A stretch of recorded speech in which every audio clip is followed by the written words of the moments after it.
de l'édition spéciale donc, et du grand direct sur i24 News consacré au discours de Benjamin Netanyahou. C'était tout à l'heure à la tribune des Nations Unies. Je suis toujours en compagnie de Dror Even Sapir pour analyser et faire réagir d'ailleurs une première personnalité politique après ce discours. Nous recevons Moshe Feiglin qui est député à la Knesset et au Likoud et qui dirige le mouvement Leadership Juif. Bonsoir à vous.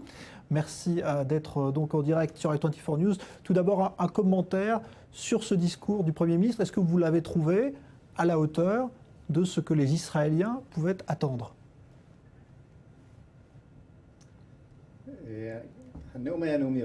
Le discours était un très bon discours, un beau discours. Et je pense qu'on peut féliciter le Premier ministre. Je dirais même que ça a été un discours émouvant. Mais, comme a dit le Premier ministre lui-même, ce ne sont pas les paroles qui déterminent les faits, mais ce sont les faits. Et c'est ça qui est déterminant. Et je pense que le temps des paroles est passé. Le Premier ministre comprend parfaitement, comme comprend toute personne qui a les yeux en face des trous, qui comprend bien la situation.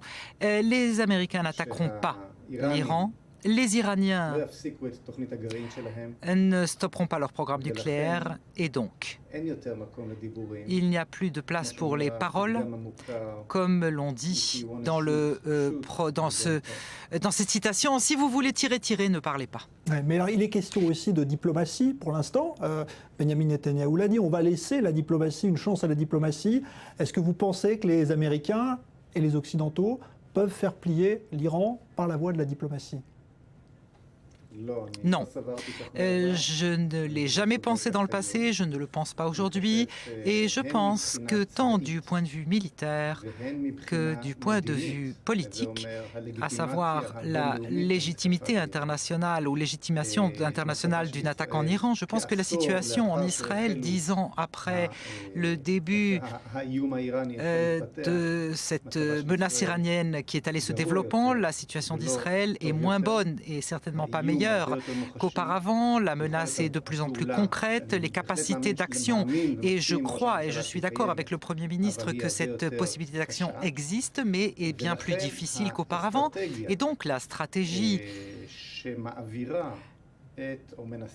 qui essaie de disséminer la responsabilité des épaules d'Israël au reste du monde, je pense qu'il est largement temps de comprendre que cela n'amène pas au résultat souhaité, et ça, de mon point de vue personnel, ne fait qu'amener à l'inverse de la solution désirable. Le temps des belles paroles est terminé, rien à faire, donc le Premier ministre Netanyahou doit suivre la voie de Menachem Begin et faire en Iran ce que le Premier ministre Begin à l'époque a fait en Irak. En clair, donc, vous préconisez une attaque militaire, une attaque aérienne de la part d'Israël contre les installations nucléaires de l'Iran. Est-ce que vous pensez, monsieur le député Feiglin, qu'Israël peut seul, sans l'assistance américaine, livrer une attaque qui serait efficace contre les installations nucléaires en Iran ?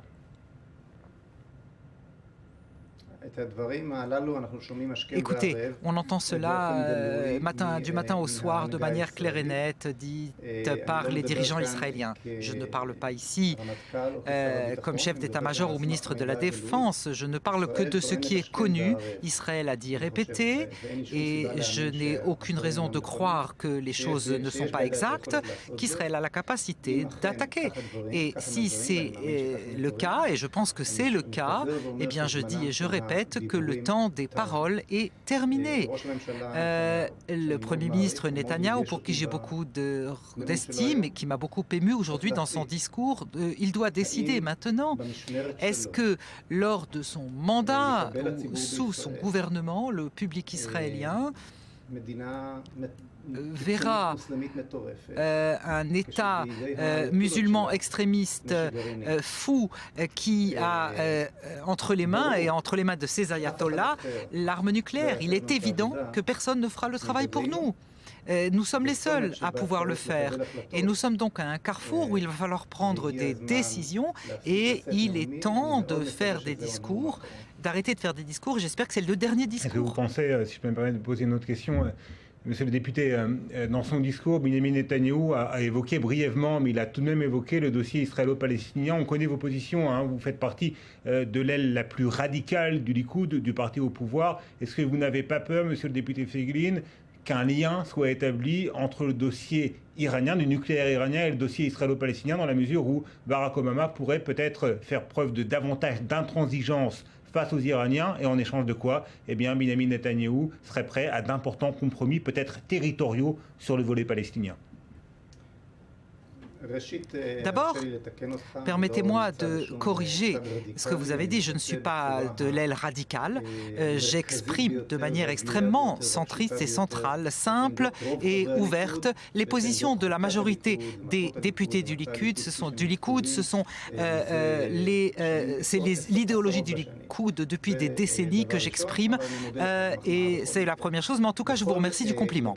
En tout cas, pour ce qui est de la question que vous me posez, voilà que vous êtes, de la manière dont vous posez cette question, vous mettez le problème sur table.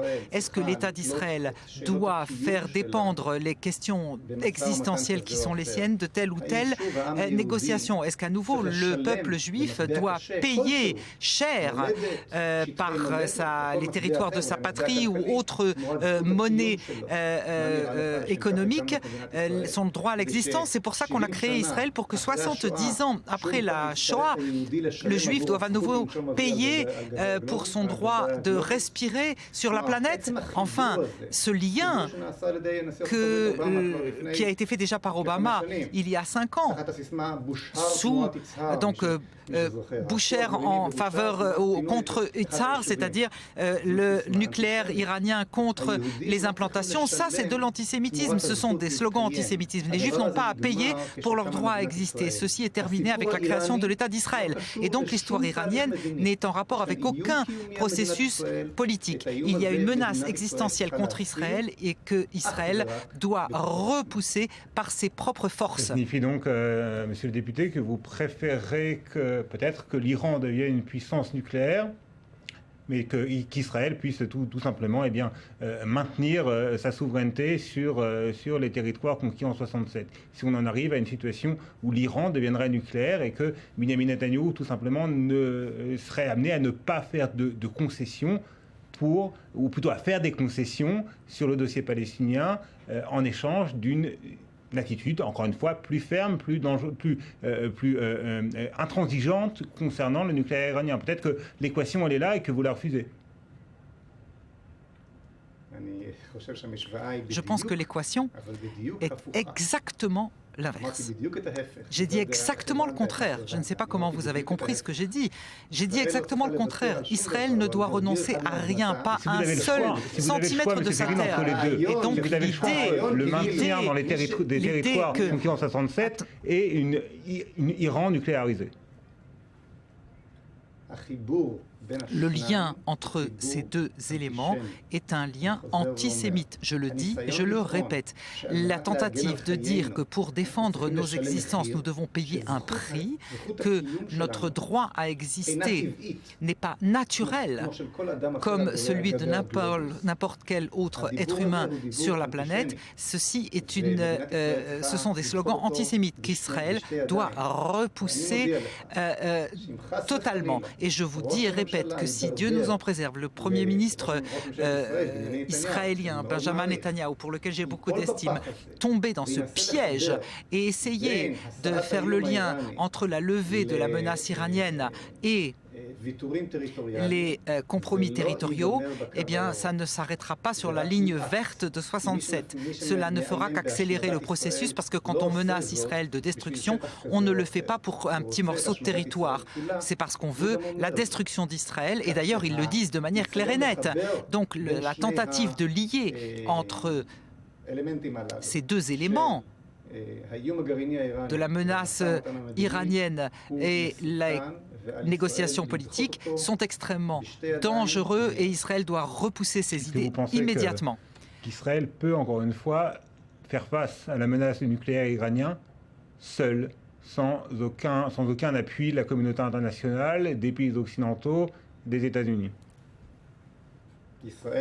Israël a fait cela en Irak. Selon les sources étrangères, ça a été fait aussi en Syrie. Et donc, je suppose, mais les programmes nucléaires sur irakiens cette et syriens base, étaient beaucoup moins que- développés à l'époque. Les programmes nucléaires irakiens et syriens étaient beaucoup moins développés que n'est aujourd'hui le programme nucléaire iranien. C'est exact. Vous avez raison. Cela ne fait que souligner ce que j'ai déjà expliqué, c'était une erreur d'attendre si longtemps.